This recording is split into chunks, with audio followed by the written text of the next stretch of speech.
কিছুক্ষণ আগে সূর্য উঠেছে, স্নিগ্ধ আলো প্রবেশ করছে দরজা ও জানালার ফাঁক দিয়ে। একটু আগে মহাকবি জারিরের ঘুম ভেঙেছে। বড্ড দেরি হয়ে গেছে, অনেক আগেই ঘুম ভাঙা দরকার ছিল। একটু রাগ করেই তিনি স্ত্রীকে বললেন, তুমি আগেই কেন আমাকে জাগালে না? এতক্ষণে তো আমার রাস্তা থাকার কথা। আজ যে আমার নতুন খলিফা ওমর ইবনে আব্দুল আজিজের সাথে দেখা করতে যাওয়ার কথা, তাকে তুমি ভুলে গেছো? স্ত্রী হেসে বললেন, ভুলে যাব মানে? এমন সুযোগ বারবার আসে না। আপনি দ্রুত তৈরি হয়ে নিন, আমি এক্ষুনি নাস্তা দিচ্ছি।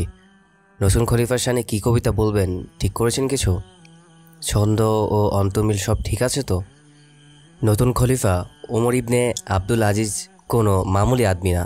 আমি শুনেছি তার রয়েছে ভালো কবিতা জ্ঞান, তবে কবি ও কবিতা দিয়ে যে তার দর্শন, তা সম্ভবত কবিদের কাউকেই সন্তুষ্ট করবে না। জারির পরিচারককে দ্রুত গোসলের পানি দিতে বললেন।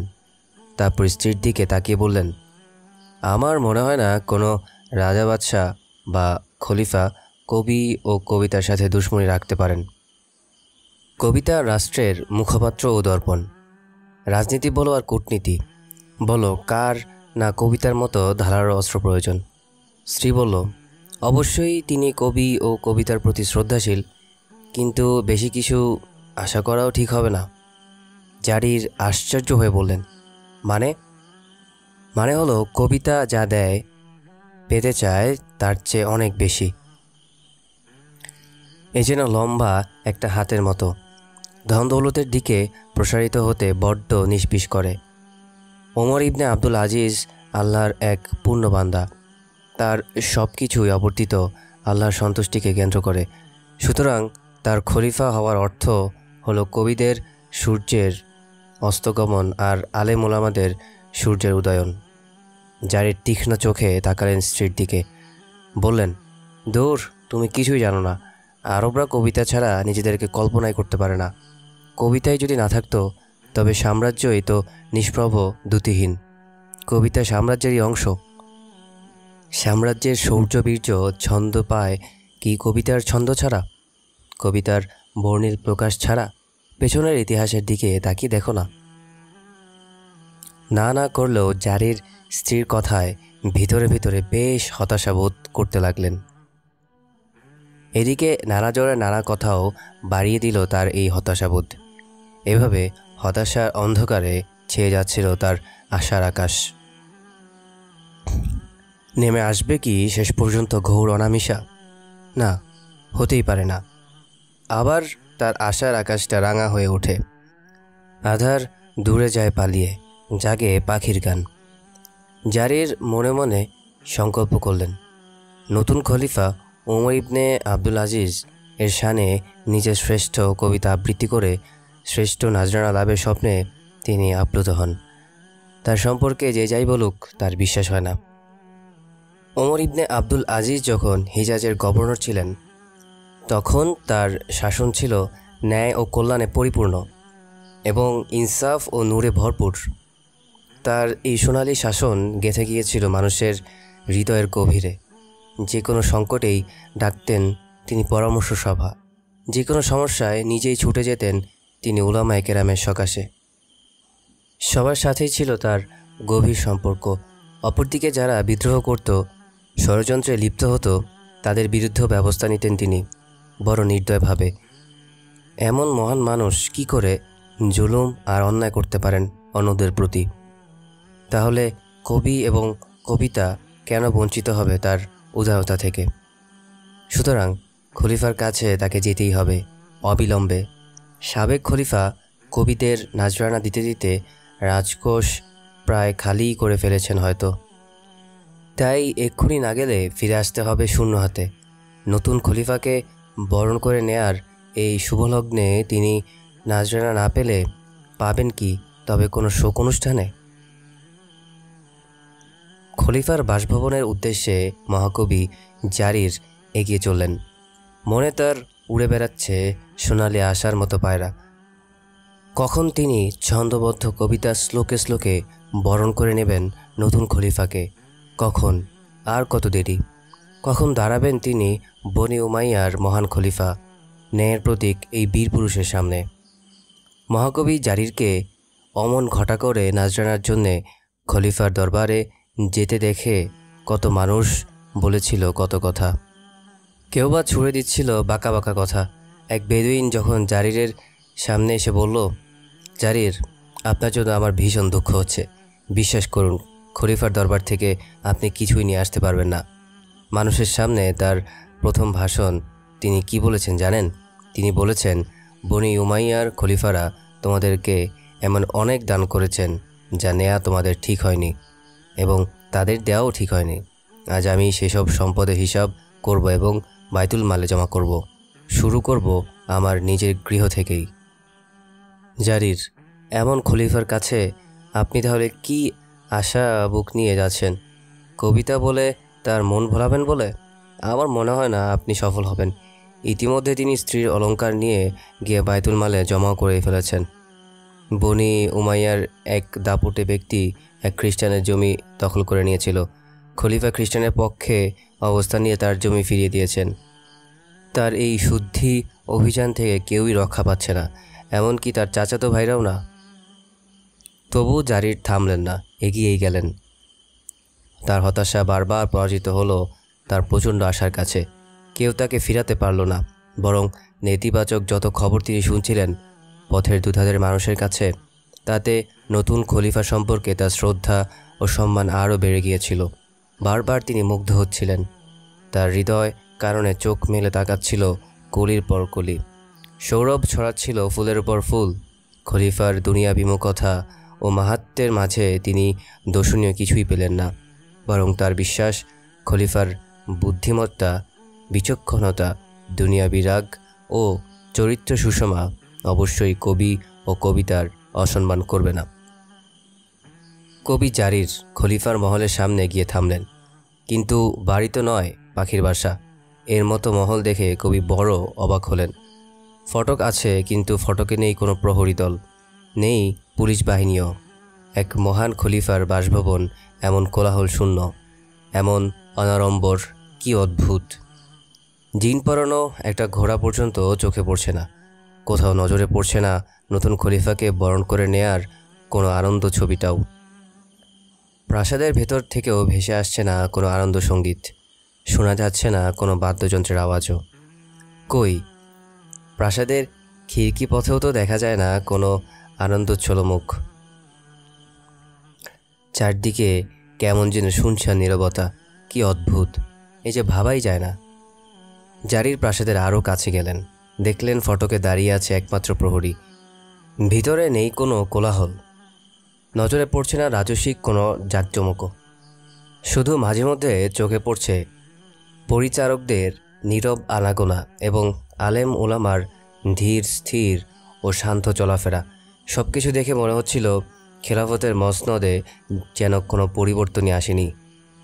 যেখানে যা যেমন ছিল সেখানে তা তেমনই আছে। অথচ উমার ইবনে আব্দুল আজিজ খলিফা হয়েছেন জেনে জারিরের মনে হয়েছিল যে সাম্রাজ্যের পুরো চিত্রটাই বুঝি এখন বদলে যাবে। এসব ভাবতে ভাবতেই জারির ভিতরে যাওয়ার জন্য দ্বাররক্ষীর দৃষ্টি আকর্ষণ করলেন। দ্বাররক্ষী এগিয়ে এসে বলল, কী ব্যাপার, কাকে চান? কবি কিছুটা কড়া আওয়াজে বললেন, আমি কবি জারির, খলিফার কাছে এসেছি তার সামনে প্রশস্তিমূলক কবিতা বলতে। আমাকে ভিতরে যেতে দাও। দ্বাররক্ষী বলল, না, ভেতরে যাওয়া যাবে না। খলিফার প্রাসাদে কবিদের প্রবেশের অনুমতিও নেই। তিনি কবিদের কবিতা শুনেন না, কবিতা নিয়ে মাথা ঘামানো না। প্রহরীর কথায় জারির বেশ অবাক হয়ে বললেন, কি বলছো? এমন কথা তো এর আগে কখনো শুনিনি।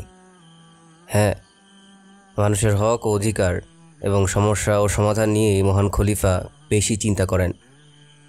কবিতা আবৃত্তি ও কবিতা শ্রবণের চেয়ে এই তো উত্তম।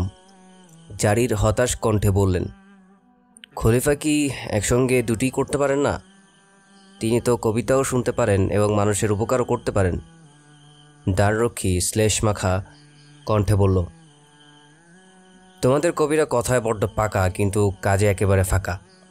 তোমরা ভালো মন্দ বিচার না করেই যার কাছে দিনার পাও তাকেই প্রশংসার ঢালি দাও, তার পায়েই প্রশস্তির অর্ঘ্য নিবেদন করো। তোমাদের সব কিছুই আবর্তিত হয় দিরহাম ও দিনারের লোভে। দ্বাররক্ষীর কড়া কথা ও রূঢ় আচরণে জারির খুব ব্যথা পেলেন। বললেন, ভাই, তুমি মনে হয় কবিতার মর্ম বোঝো না। মানুষ আমাদের কবিতা শোনার জন্য শুধু ইচ্ছুকই নয়, ভীষণভাবে লালায়িত। সব মানুষের মতো খলিফারাও শুনতে চান আমাদের কবিতা ও প্রশস্তি গাথা। তাই তাদের কাছেও আমরা উপস্থিত হই। কবিতা জীবনের কথাই বলে। কবিতা রাজ্যের অবস্থাকে শুধু চিত্রিত করে। কবিতা জীবনবোধ ও সাম্রাজ্যেরই অংশ। এ থেকে বেরিয়ে আসা যায় না, বেরিয়ে আসার কোনো পথও নেই। জারির আর কথা বললেন না। মন খারাপ করে একটু দূরে এসে এক জায়গায় নীরবে বসে ভাবতে লাগলেন, কবিদের দিন কি তবে শেষ? সত্যিই কি এখন কবিতা হবে অবহেলিত, অবমূল্যায়িত? তাও আবার ন্যায়, ইনসাফ, শান্তি, নিরাপত্তা ও স্বাধীনতার এই স্বর্ণযুগে? কবিরা কি তাহলে এখন লাঙ্গল আর কোদাল নিয়ে জমি চাষে নেমে পড়বে, কিংবা দোকান খুলে বসবে? চিরতরে বিদায় জানাতে হবে কি তাহলে কবিতার শিল্পময় ভুবনকে? কল্পনার সুন্দর জগৎকে? বন্ধ হয়ে যাবে কি কবিতা পাঠে সোনালি আসর, ইনআম ও নজরানার রূপালী জলসা? সত্যি সত্যি কি নেমে আসবে কবি ও কবিতার উপর এমন অসুন্দর ঝড়? অবশ্য জারির একেবারে ভেঙে পড়লেন না। খলিফার সাথে দেখা করার আশাও ছেড়ে দিলেন না।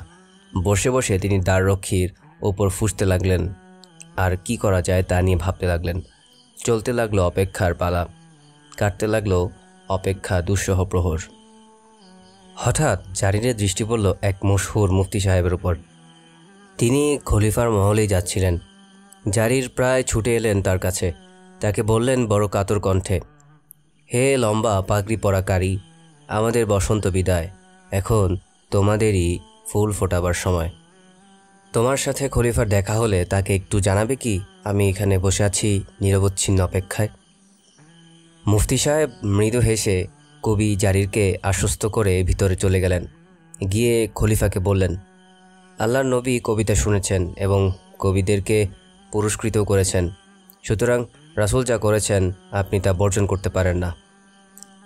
খলিফা মুফতি সাহেবের কথা ফেলে দিতে পারলেন না, কিন্তু শর্ত জুড়ে দিলেন এই বলে যে জারির তার কবিতায় কোনো মিথ্যা কথা বলতে পারবে না।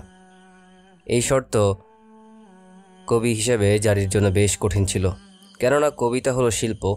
কবিতা হলো মুক্ত বিহঙ্গের মতো আকাশে উড়ে বেড়ানো। কবিতা হলো হৃদয়ের শত শত কল্পনার বর্ণময় আলপনা। তাই কবিতা যদি একেবারে বাস্তবমুখী ও রসকসীন হয় তাহলে তা কি আর কবিতা থাকে? কি করবে জারির? তবুও চেষ্টা করতে হবে খলিফার শর্ত পুরোপুরি মেনে চলার। কারণ এত অপেক্ষার পর লাভ হলো যে সুবর্ণ সুযোগ তা কোনোভাবেই হারানো যায় না। হায়, যে কবিতার ছবি এঁকেছেন তিনি মনে মনে, পথে পথে। যে কবিতার ছন্দ এঁকেছেন তিনি মনের মাধুরী মিশিয়ে মিশিয়ে সেই সুন্দর সুন্দর অন্তমিলের রঙিন ভুবন থেকে এখন তাকে বেরিয়ে আসতে হবে, আবার ভাবতে হবে সব নতুন করে, তা আবার খলিফার শান মোতাবেক, এবং হতে হবে বর্ণে বর্ণে সত্যি। এই যে ভীষণ কঠিন কাজ, কিন্তু মহাকবি জারির বেশি সময় নিলেন না। কিছুক্ষণ ভেবে জারির আবৃত্তি করলেন, নিশ্চয় যিনি পাঠিয়েছেন নবী মুহাম্মদকে, তিনিই খেলাফতকে প্রতিষ্ঠিত করেছেন আপনার মতো ন্যায়পরায়ণ ইমামের হাতে। আল্লাহ কোরআনে বিবৃত করেছেন মুসাফির ও অসহায়ের অধিকার। আমি চাই আপনার কাছে দ্রুত পুরস্কার। মন আমার বড় ভালোবাসে দ্রুত কিছু পেতে। কবিতা বলা শেষ হলে খলিফা বললেন, জারির, তুমি কোন বংশের মানুষ? আনসার না মুজাহির? তাদের কি হক ও অধিকার রয়েছে তা আমি জানি, এবং তুমি তাদের বংশ হলে তুমি তাই পাবে। আর দরিদ্র অসহায় মানুষের কাতারে যদি তুমি হও, তবে আমি সদকা ও জাকাত দিয়ে তোমাকে সহযোগিতা করতে পারি। আর যদি বলো যে তুমি মুসাফির, তাহলে এক মুসাফির হিসেবে তোমাকে যেভাবে সহযোগিতা করা দরকার তার সবই আমি করব।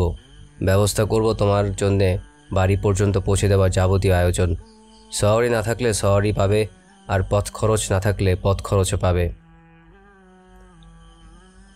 খলিফার কথা শেষ হলে কিছুক্ষণ জারির নতজানু দাঁড়িয়ে রইলেন, হতাশ মন নিয়ে, কোনো জবাব দিলেন না। ভাবলেন, আমি দাঁড়িয়ে আছি এমন এক মানুষের সামনে যিনি দিরহাম দিনার দিয়ে কবিতার লাইন কিনতে চান না। কবিতার অন্তর্মিল শব্দমালাও তার মনকে নাড়া দেয় না। কবিতার ছত্রে ছত্রে বিবৃত কোনো উচ্ছ্বসিত প্রশস্তিও তার মনে ফুল ফোটায় না। সত্য ছাড়া তিনি কিছুই শুনতে চান না, এমনকি কবিতার শব্দালঙ্কারেও। একটু পর জারির মাথা তুলে তাকালেন মহান খলিফার দিকে, বললেন, খলিফাতুল মুসলিমিন, আমি মুসাফির। কবি জারির যখন খলিফার মহল থেকে বেরিয়ে এলেন, তখন বাইরে অপেক্ষমান কবিরা তাকে ঘিরে ধরল। সবাই সাগ্রহ হয়ে জানতে চাইল কেমন করে খলিফার সাথে তার দেখা হলো, কি কথা হলো এবং কি পুরস্কার তার লাভ হলো। জারির সবার দিকে তাকিয়ে বললেন, তিনি শুধু দরিদ্র, অসহায়, বিপদগ্রস্তদের দান করেন। কবিদের জন্য তার কাছে কিছুই নেই। এই বলে ঘোড়া ছুটিয়ে দিলেন কবি জারির নিজের ঠিকানায়। খলিফার মহলের সামনে দাঁড়িয়ে থাকা কবিদের উদ্দেশ্যে বিড়বিড় বললেন, হে নিঃস্ব কবিরা, কবিতার রঙিন শব্দমালা পণ্য হিসেবে তার কাছে মোটেই পছন্দনীয় নয়। এই পণ্য বিকিয়ে যদি নজরানা লাভ করতে চাও, তাহলে অপেক্ষা করো নতুন যুগের এবং নতুন খলিফার। তবে ন্যায় ও সত্যকে প্রতিষ্ঠা দেওয়ার জন্য মহান খলিফা উমর ইবনে আবদুল আজিজের কথা ও আচরণে যে দীপ্ত প্রত্যয় দেখে এসেছেন জারির, তা শুধু তাকে মুগ্ধই করেনি, তা কবি মনকে দিয়েছে প্রশান্তিও। এই প্রশান্তি তিনি কি আগে কখনো লাভ করেছেন?